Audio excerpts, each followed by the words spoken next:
Hello everyone, and welcome to this new topic of MUST. Today, we will be talking about an important concept in resistance training called reps in reserve, or RIR for short. RIR is basically a way of measuring how close you are to reaching muscular failure during a set of exercises. As you will see, a main issue with IRR is that it is subjective and under or overestimations are easy to happen. In this presentation, we will tackle those issues and see what the research says about them. By the end of this presentation, you will understand what reps in reserve or IRR is, examine what does the research say about it, and understand where IRR estimation accuracy can be increased. In order to do that, we will start by introducing the subject, talk about the evidence on the use of reps in reserve, how to estimate it, how accurate we need to be, and last we will finish with a takeaway message. So let's get started. Traditionally, in order to measure the intensity of an exercise, the Borg scale was used. But in a 2012 scientific literature by Hackett et al., the IRR concept was first introduced. What they did was they had 5 bodybuilders perform 5 sets to failure at 70% 1 RM on both squats and the bench. After 10 reps on each set, the bodybuilders recorded both the RPE and they noted as well how many reps they felt they had left. And then they continued their sets till failure. According to the study, the bodybuilders were able to estimate the reps they had to failure, which is the reps in reserve, with pretty good accuracy. However, they tended to record moderate effort when going to failure on the Borg scale. From here, we came to the conclusion that the Borg scale or traditional RPE scales lacked the utility for resistance training because the lifter tended to estimate their cardiovascular effort when estimating RPE. That's why the RIR scale was developed to better help us understand the level of intensity our athlete is training at. This way, we can have an informed decision about when to increase or decrease the weights on the increase the sets or increase the reps. So we can use it as a tool to help us monitor the fatigue and progression for our athlete. What is the RIR scale? It is a scale that ranges from 0 to 10, with 0 being failure, which is the point where you can no longer complete any additional reps with good form, and 10 being practically no effort at all. Basically, he can go on forever. Let's take an example. If you do a set of bicep curls and stop when you have 2 reps left, this means you're at IRR of 2. Like I mentioned, it helps us understand whether or not we need to increase the weight on the lift. So the main benefits of RIR is that it can help us avoid failure, where we can stop the set at IRR greater than zero, which in turn will help us decrease the fatigue for our athlete. It can inform us on load management for the next set, how much we need to increase or decrease the weight if that is the case. Advice on load adjustments for the next week as well, if we need to increase or decrease the weight, and auto-regulate the training volume. Although RIR has its use, it has its benefit, like I just mentioned, it has a main limitation which causes concern to many people, which is it is subjective and it is prone to error. It is based on the athlete or the coach, how much they are estimating the number. For example, a lifter or even the trainer can predict 3 IRR, but this doesn't mean that they can actually do 3, they have 3 reps left. They only thought they had 3 reps left. That's why, in order to better use this tool, we need to understand how to increase prediction accuracy for us and for our athletes, and where the errors might come from. By understanding that, again, our accuracy will increase. This is what we will be looking at in the next sections. But before we do that, as I just mentioned, the Hackett study that was done in 2012 was one of the first, if not the first study, to look at IRR and its benefits. Before we go into the accuracy dilemma and how to increase the accuracy of predictions, let us look at another study where IRR was used and where it was shown that IRR is a good tool to predict the intensity of a lift. The 2012 study that was done by Hackett et al. Was replicated again in the 2018 study, this time by the same author. This time they looked at 48 recreational lifters. They had them do 3 sets of 10 reps at both 70% 1 RM and 80% 1 RM on the chest press and the leg press. In both sessions, subject predicted their Borg RPE and their reps in reserve after the 10th rep of each set, and then they had them continue the set to failure. Overall, the authors concluded that the reps in reserve is more sensitive at finding lifting intensities than traditional RPE. What they also found was that RIR accuracy increased from set to set. This is probably due to the learning curve with RIR, which we will talk about later on. Another thing that they found, which was never replicated in other studies, was that the males were more accurate at predicting RIR numbers than females. But there were no other studies that I found that looked at this topic. So this is something that we will leave on the side for now. So as we just saw, although it is a subjective tool, RIR is effective in predicting the intensity when it comes to resistance training. Now, the good thing is, as you will see in the next section, the problem with it that we talked about, the accuracy problem, can be improved. So we can find ways to improve our RIR estimations, and we can find ways to improve our athletes' estimation. How? Let's look at the research and draw some conclusions.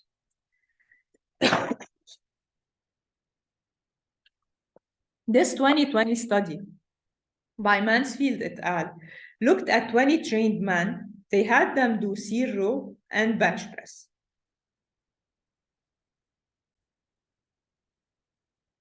They performed 3 sets to failure on both exercises at 60% and 80% 1 RMs.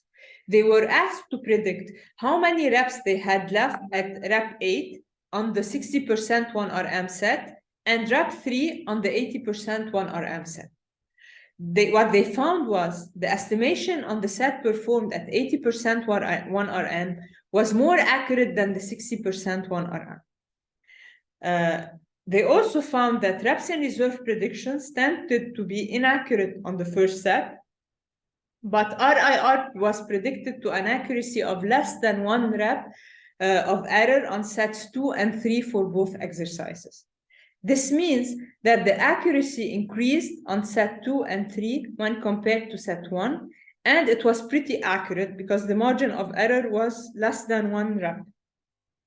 This could be due to the fact that fewer reps were performed on the later sets.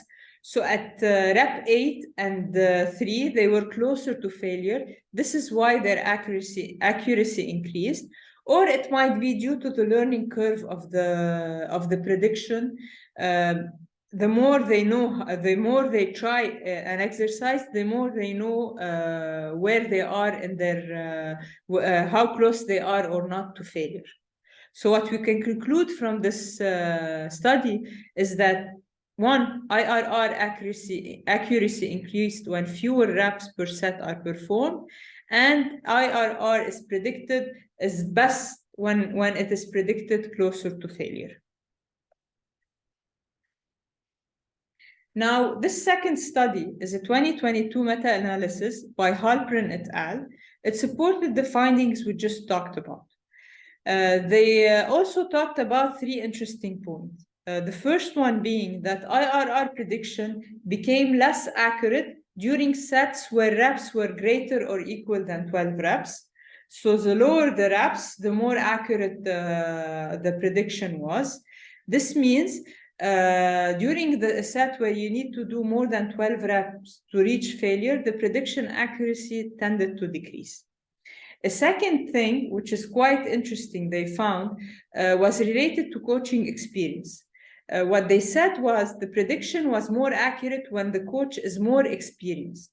But if you take a closer look at the numbers, the difference was a bit of negligible. In fact, the p-value was 0.042. And more importantly, RIR predictions only improved by 0.02 repetitions per year of coaching experience, which means it would take around 50 years of experience for IRR prediction accuracy to improve by 1 rep on average, which gives hope to trainers that are new to the field or those who are new to using this tool, where it shows that coaching experience does not have that big of an influence on the prediction of RIR. A third thing that they found was that the predictions at 70% 1RM were more accurate on the bicep curls than on the squat. Here, the difference was significant. The IRR difference increased by 2.22 reps when changing the exercise in the analysis from bicep curls to squats at 70% 1RM. The authors argued that the accuracy in the bicep curls was due to the strict movement criteria of the subject, but this could also be due to the fact that the lifters performed fewer reps on the curls than the squats. They performed 22.2 reps on the first 70% 1RM squat as compared to 13 reps on the preacher curl. Remember, we said accuracy increased when the fewer reps were needed. So this might be the reason behind it. This third study was published in 2022 by Emmanuel et al. They took 8 lifters who performed 2 sets to failure at 70% and 80% 1RM on the squat and the preacher curl. And then they took 259 experienced coaches and made them watch the video of those sets. The sets were paused when the lifters had completed 33% of their total reps, 66% of their total reps, and 90% of their total reps. And at each point, after the 33%, the coaches were asked to estimate the RIR for that set. At the 66%, the same thing, and at the 90% of the total rep, the same thing. Overall, the coach's RIR prediction improved when the lifter was closer to failure, and on the second set versus the third set, versus the first set, and during lower rep sets, which matches the findings of the previous study. So if we take a closer look at those numbers, IRR overall difference, which is error rate, was 4.8 for the 33% reps, 2 for the 66% reps, and 1.2 for the 90% reps in a set, which means that, as we said before, prediction accuracy increased when we were closer to failure. The second thing is the marginal row score for the IRR difference, which was minus 4.4 for the 33%, minus 1 for the 66%, and 1 for the 90%. What does this mean? It shows that coaches tended to underpredict reps in reserve when lifters were farther from failure, but overpredict them when they were closer to failure. They also found that coaches' predictions were more accurate on set 2 versus set 1, which might be due to 2 factors. On set 2, they were closer to failure, or the second factor could be due to the fact of the learning curve that we talked about of the reps in reserve predictions. All those findings, as we saw, align with each other. They mainly say that reps in reserve predictions are more accurate when closer to failure. So although there is a margin of error, like we just said, But how does this margin of error affect the success of reps and reserve usage in our programs? In other words, how accurate do we need to be? This is what we will see now. If we remember, when we looked at the meta-analysis from Harper et al., we said that the lifter tended to underpredict reps in reserve, and the prediction accuracy is improved closer to failure, and during sets that were less than 12 reps, or on the later sets, which means on set 2 and 3 versus set 1. Today, there is no current standard for acceptable reps in reserve prediction error. But logically, hypertrophy usually happens within a range of, let's say, 5 reps in reserve from failure. So if you're training for hypertrophy or your athlete is training for a hypertrophy, then being a rep or 2 off with your prediction is probably okay. So what you would do is, as long as, of course, you're away from failure. But if you're training close to your 1RM or your athlete's 1RM, here RIR ratings should be almost dead on. You should be accurate on it. And we will see why in a minute. So when you think, when you need to think of RIR as a tool, that helps you as a trainer and helps your athlete know how close they are to failure or not. What I personally typically do, and based on many studies and articles I have read on that topic, I program reps and reserve ranges. For example, I program 3 sets of 8 reps at 3 to 5 RIR. And this way, the lifter stays away from failure. He's not very close to failure. And I give him a leeway of 1 or 2 RIR errors. So they have to train within 3 to 5. I'm not giving them an exact number. So this way, I give them a leeway with RIR accuracy. So the purpose here isn't to perfectly be accurate. It's to provide an idea of how close to failure the set was. Now, in some cases, we need the rating to be very accurate, and this is when you are training very close to failure. If you ask your athlete to lift 2 reps at 1 RIR, if you're being 1 or plus or minus 1 rep inaccurate, this could mean the athlete is failing the set. For example, if you have an athlete that is peaking for a powerlifting meet, failing on a heavy set the week before the testing or before the meet would jeopardize his recovery and would jeopardize his performance. That's why here you need to be perfectly accurate with your predictions. But the positive thing is that, as we said before, IRR predictions are the most accurate when you are closer to failure. So in this case, odds are the prediction will be accurate. So it is not a good idea to have your athlete continuously fail on heavy sets due to their bad rating. In this case, you would discontinue allowing that lifter to use RIR for that time being until you teach him how to properly estimate it, and just prescribe a specific load where you think is appropriate for him. So overall, the accuracy is more important at really high intensity than it is at sub-maximal volume training. So if you're training at 1 RM, it is more important to be very accurate for the IRR versus when you're training at 80% 1 RM, for example. So here, when you're training for hypertrophy or muscle growth, you have a leeway of a few reps. So as I said, you can program a margin of reps, 3 to 5, 2 to 6, 2 to 5, for example. But if you're training for at 1 RM, you need to be as accurate as possible, and your athlete needs to be accurate in order to avoid failure. Another thing that might affect the reps in reserve prediction is the exercise itself. How is that? it's more important to be accurate with reps in reserve on the squats and the deadlift than it is on the curls and the lateral raise. And why is it?